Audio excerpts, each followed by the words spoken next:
Halos lahat ng upload ni Kuya Balber. Oo, mga matatanda, mga senior, si Lola Patricia, Ninita, yung mga aso. Talagang viral yun. 200,000 yun kada upload. Puting van prank. Oh, nagpa-prank pa kami. Grabe. Tapos, hanggang sa, no? Makilala ko si Reyna. Yun na. Diyan na nagsimula kay Reyna. No? Kay Reyna. Pero ano, oo, nung taon pa lang yun. Dahil pa lang nangyari sa taon yun, 2021, no? Doon ko rin nakilala si Jack. Siyempre. Tagal na kayo magkakilala ni Jack. Pero, yun, doon naging kami nung taong 2021. Kasi doon din ako nung taon na yun nag-propose. 2021, December. Dami nangyari noong 2021 pala, no? Kaya pala memorable sa akin yung 2021. Tuwing nagpapatugtog ako mga music no 2021 yung pinapanood ko. Dami nangyari talaga nun. Si Ate Maylin, yan. Diyan nagsimula po. Pero pinaka nag-boom talaga ako kay Reyna. Nakakamiss na nga si Reyna, no? Reyna, shoutout sa'yo kung nanonood ka. Namimiss na kita ni Kuya Rab mo.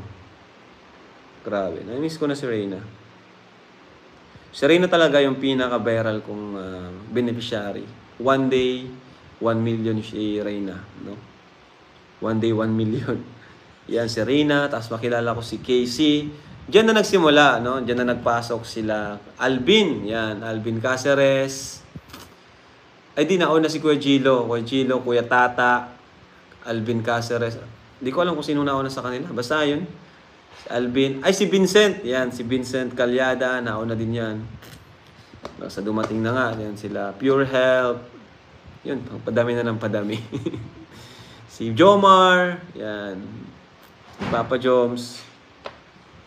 So, yun po yung kwento.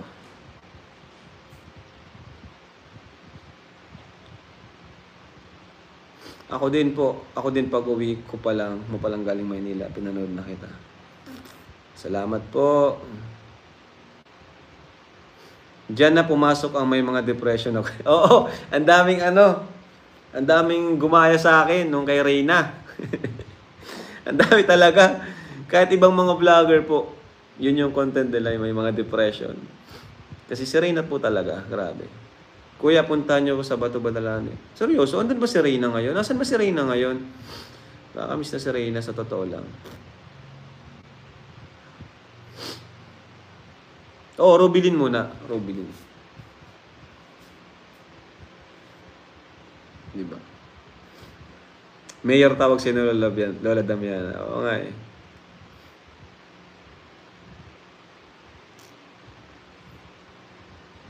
I started watching Kalingap Lola Damiana time. Oy, thank you po, thank you. Tapos yun na, kasagsagan na ng mga issue noon, di ba? Mga bangayan.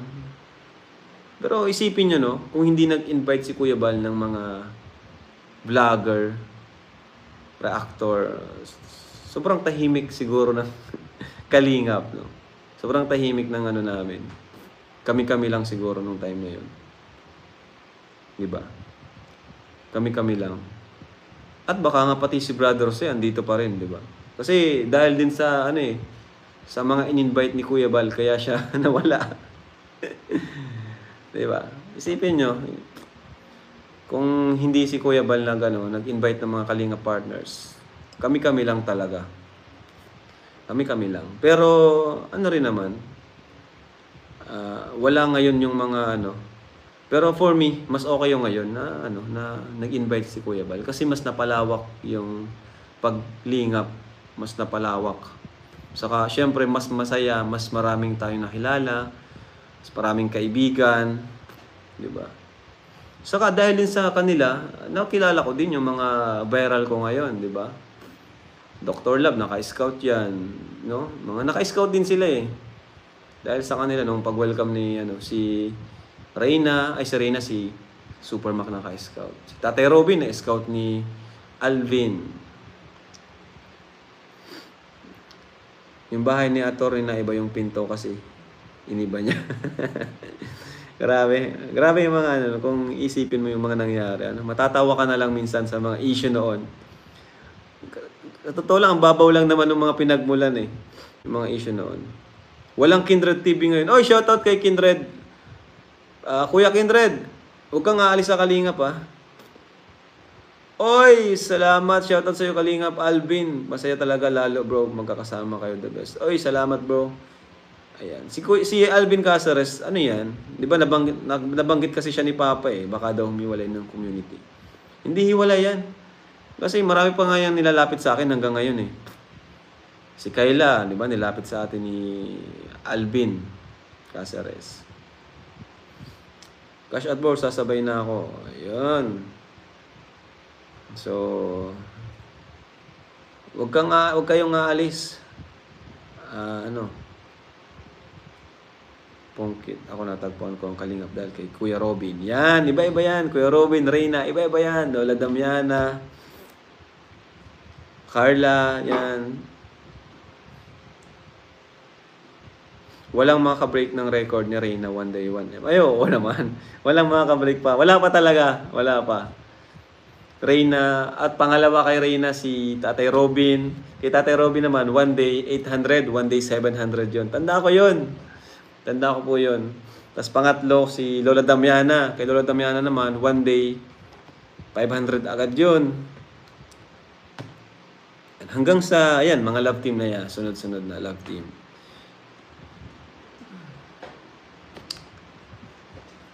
So, ang dami na pala. Ang dami na nating ang sarap lang pag-usapan kasi, di ba? Patapos na eh. Year-end na eh. Sarap lang reminisce ng mga nangyari. 4 years na guys. 4 years na po ako nag-vlog. Salamat po sa pagsama nyo. Thank you po. Love team na content, laking tulong sa mga beneficiary. Ayan. Tapos yun. Ayun na nga, syempre, dami nangyari, no? Hanggang sa nagsimula na yung love team natin. Yung Edrain. Hindi naman siya love team, eh. Yung sa kina Edo, kasi ano lang naman yun. Syempre, hindi naman pwedeng anuhin yun, seryosohin, kasi alam naman natin yung situation ni Reyna, di ba?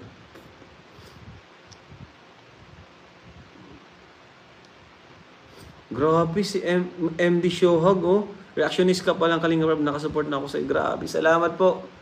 Thank you po. Kung andito ka lang, bigyan kita ng t-shirt. Kuya Rob, ikaw nagsasabi ka, hindi sila alis. Pero pag si Kuya Bal magsalita, alis sila. Kuya Rob, ikaw nagsasabi ka, hindi sila alis. Hindi po yun. Ano pong ibig sabihin? Siyempre, founder yan eh. Pero di naman yan basta-basta magpapaalis si Kuya Bal. Di yan basta-basta magpapaalis ng walang dahilan. Di ba? Si Kuya Bal ayaw niyang may stress. So, putulin na lang niya. Kesa yung mas magkagulo pa. Pinutol na lang niya.